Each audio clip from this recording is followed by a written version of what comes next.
Hey everyone, welcome back to Lunch and Desserts, where you can get your daily dose of baking, the Word of God, decorating, and much, much more.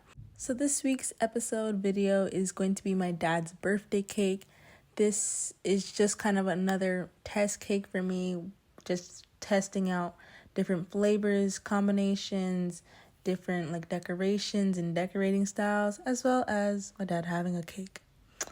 Anyways, so basically the cake was just a plain vanilla cake with a new recipe that I use, and then it's gonna have caramel filling, chocolate filling, and then just vanilla buttercream.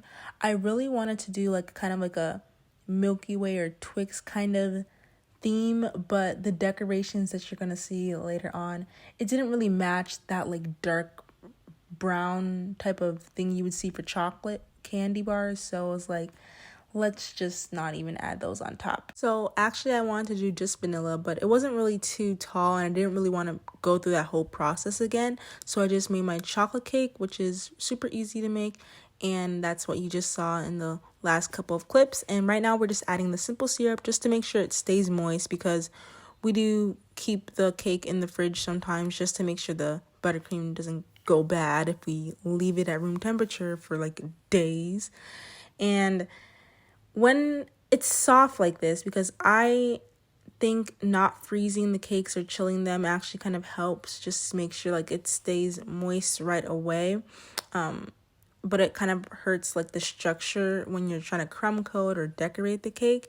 So here things were just kind of breaking up a little bit. Basically, we're just creating the border. Well, not we. I'm creating the border to add the first layer of the filling, which is the chocolate ganache. It was whipped chocolate ganache. It isn't as stiff, but it's not ganache thickness, is it? I don't know. All I know is that it's chocolate ganache. Whipped or not, still chocolate ganache. And it's just regular milk chocolate. I don't really like using semi-sweet or dark chocolate because that's just too bitter for me. Same thing for coating things in. I don't like using dark chocolate. And now we're adding the second layer, which is the chocolate. So it's just vanilla, chocolate, and adding again the simple syrup, and then going for the next layer, which is the caramel.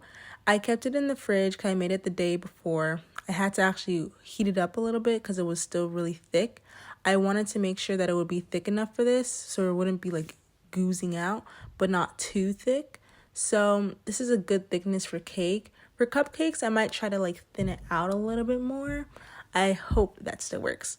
But crumb coating. As you can see, I have things in the middle, or straws is what they are.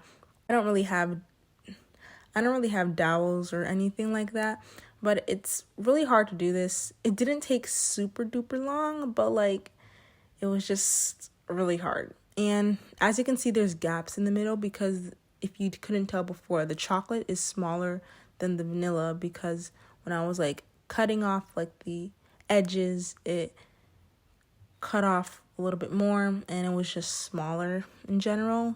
Thankfully, it still worked, but it just made it have excess frosting when you're eating it. There's just more frosting on the edges because of that big gap that you have to fill. If you can kind of tell, it's kind of wobbling. I don't know. So basically for my dad's cake, I just wanted to have on the outside things that he liked, whether that's food, things to do, just things in general.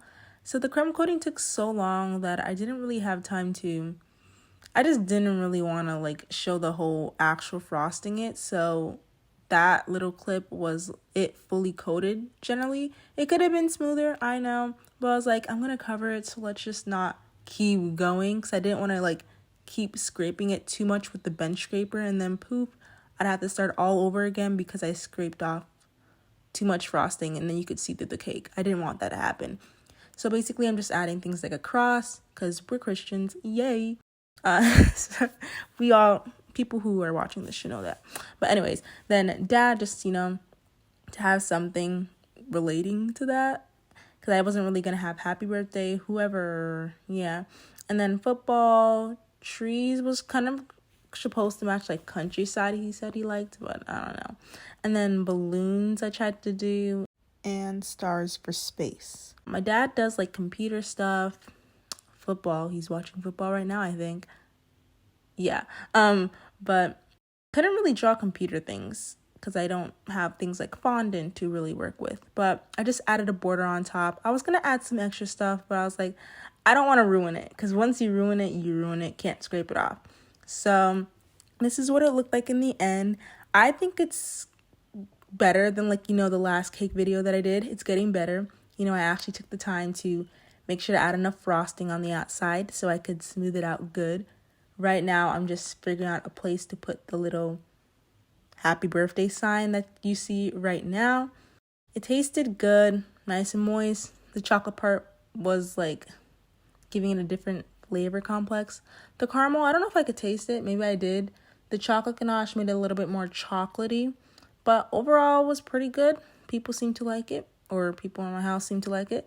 As you can see, there's like that huge chunk of frosting on the side. But yeah, thank you all so much for watching. If you have any questions, tips, or things you want me to bake in the future, feel free to comment down below, and have a blessed week. Bye.